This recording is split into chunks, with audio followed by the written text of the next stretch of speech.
রাতে ডিনারের জন্য বা সকালের ব্রেকফাস্টের জন্য পারফেক্ট একটা আলুর পরোটার রেসিপি শেয়ার করছি। তার সঙ্গে থাকছে দই তড়কার রেসিপি। বেসিক্যালি আমি আলুর পরোটা বানিয়ে থাকি এই দই তড়কাটার জন্য। এত ভালো হয় দই তড়কাটা, একবার বানিয়ে দেখবেন, ভীষণ ভালো খেতে হয়। সঙ্গে আলুর পরোটা আর দই তড়কার কম্বিনেশনটা এত ভালো, না বানালে বুঝতে পারবেন না। চলুন রেসিপিটা শেয়ার করা যাক। প্রথমে একটা পাত্রে পরিমাণ মতন আটা নিয়ে নিয়েছি, সামান্য একটু চিনি, লবণ আর সাদা তেল দিয়ে ভালো করে এইভাবে ময়ান দিয়ে নিতে হবে। তারপর অল্প অল্প জল দিয়ে ডোটা তৈরি করে নেব। খেয়াল রাখবেন ডোটা যেন খুব বেশি শক্ত না হয়, একটু নরমের মধ্যে রাখার চেষ্টা করবেন। এতে যে আলুর পরোটা হয় সেটা খুব সফট হবে এবং খেতেও ভালো হয়। এই দিকে রেস্টে রেখে দেবো আমি কিছুক্ষণের জন্য ডোটা। তারপর একটা প্যানে 5 ফোড়ন হালকা ড্রাই রোস্ট করে নিতে হবে। এইভাবে হামানদিস্তার সাহায্যে গড়িয়ে নিয়েছি। তারপর মিক্সিং জারে কয়েক কোয়া রসুন, কাঁচা লঙ্কা আর সামান্য একটু আদার টুকরো দিয়ে মিহি একটা পেস্ট বানিয়ে নিতে হবে। তারপর কড়াইতে সর্ষের তেল দিয়ে তেলটা গরম হয়ে গেলে বেশ মিহি করে কুচনো পেঁয়াজগুলো দিয়ে দেব।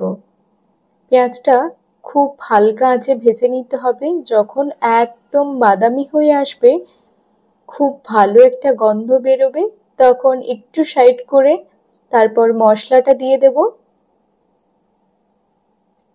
হলুদ গুঁড়ো, লাল লঙ্কার গুঁড়ো আর ধনে গুঁড়ো, জিরে গুঁড়ো, সামান্য একটু গরম মশলার গুঁড়ো দিয়ে ভালো করে মশলাটা কষিয়ে নিতে হবে।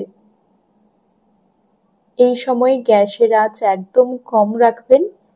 ভালো করে মশলা কষিয়ে নিয়ে তারপর সেদ্ধ আলুটাকে আমি ম্যাশ করে রেখেছিলাম ওটা দিয়ে দিচ্ছি। এই সময় গ্যাসের আঁচ একদম কম রেখে সমস্ত কিছু বেশ ভালো করে মিশিয়ে নিতে হবে।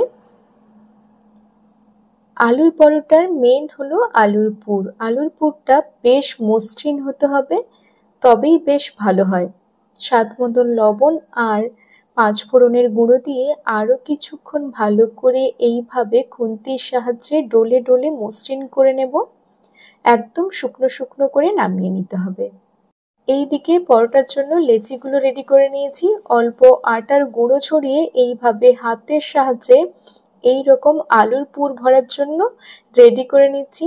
অল্প আরেকটু আটার গুঁড়ো ছড়িয়ে দিলাম যাতে আলুর পুরটা বেশ ভালো করে ভেতরে সেট হয়ে যায়। ব্যাস, এরপর পরিমাণ মতো আলুর পুর দিয়ে দেব, দিয়ে মুখটা খুব ভালো করে মুড়িয়ে নিতে হবে। ঠিক যেভাবে আমি করছি ওই রকম ভাবে মুড়িয়ে নিতে হবে।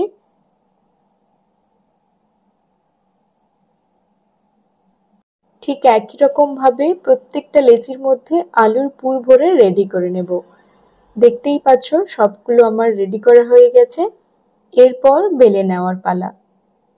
অল্প আটার গুঁড়ো দিয়ে এইভাবে হাতের সাহায্যে একটু স্প্রেড করে নেব, এতে বেলতে সুবিধা হবে। এরকম করে নেওয়ার পর গোল গোল করে পরোটাগুলো বেলে নিতে হবে। শুধু খেয়াল রাখবেন ডোটা যেন ভালো হয়। ডোটা ভালো যদি হয় তাহলে পরোটা বেলতেও কোনো অসুবিধা হবে না আর ভীষণ ভালো হবে। খালি অল্প একটু প্রেস করলেই পরোটাগুলো বেলা হয়ে যাবে। একটু আধটুকু আলুর পুর বেরোলে কোনো অসুবিধে নেই। এরপর একটা প্যান বসিয়ে তাতে আলুর পরোটাগুলো সেঁকে নেব। এক পিঠ হয়ে গেলে আর এক পিঠ হালকা করে সেঁকে নিতে হবে।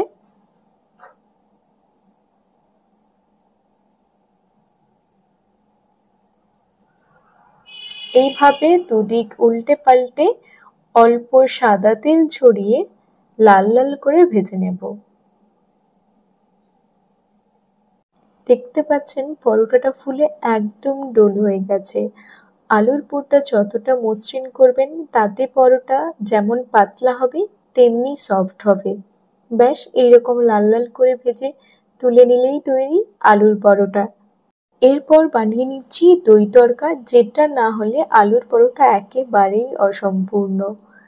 প্রথমে টক দইটা ভালো করে ফেটিয়ে নিয়ে স্বাদ মতন একটু লবণ আর সামান্য একটু চিনি দিয়েছি, দিয়ে ভালো করে মিশিয়ে নিতে হবে। অবশ্যই চিনিটা দেবেন, এতে তরকার টেস্টটা বেশ ভালো হয়। এরপর একটা তরকা প্যানে 2 চামচ ঘি, কুচনো পেঁয়াজ, কুচনো রসুন আর সামান্য একটু আদা কুচি দিয়ে দিয়েছি আর 2টো কাঁচা লঙ্কা কুচি দিয়ে বেশ একটু ভাজা ভাজা করে নিতে হবে। এরপর হাফ চামচ কাশ্মীরি লঙ্কার গুঁড়ো দিয়ে ভালো করে মিশিয়ে নিয়ে এরপর দইয়ের ওপর তড়কাটা দিয়ে দেব, দিয়ে বেশ ভালো করে মিশিয়ে আলুর পরোটা আর তার সঙ্গে এই দই তড়কা, অসাধারণ একটা কম্বিনেশন, ভীষণ ভালো খেতে হয়েছিল। আপনারা অবশ্যই ট্রাই করুন আর আমাকে অবশ্যই জানাবেন কেমন লাগলো।